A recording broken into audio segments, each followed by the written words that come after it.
तुम्ही पाहत आहात आपलं मलकापूर न्यूज।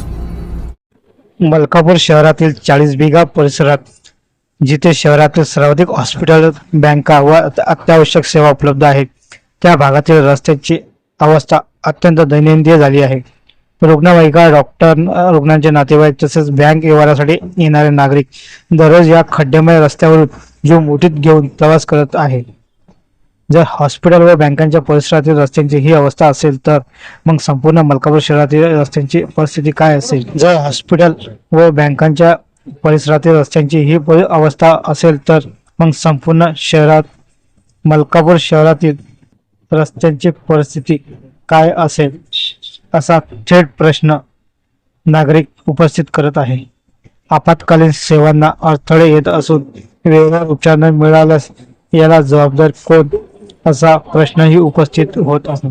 40 बिघा परिसरात मोठमोठे खड्डे अपघातांना निमंत्रण देत आहेत।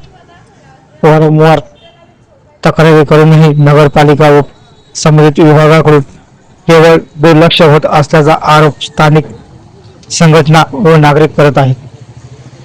शहराच्या मध्यवर्ती व अत्यंत महत्त्वाच्या भागात अशी अवस्था असेल तर प्रशासनाच्या कार्यक्षमतेवर मोठे प्रश्नचिन्ह निर्माण होत असल्याची शहरात चर्चा आहे।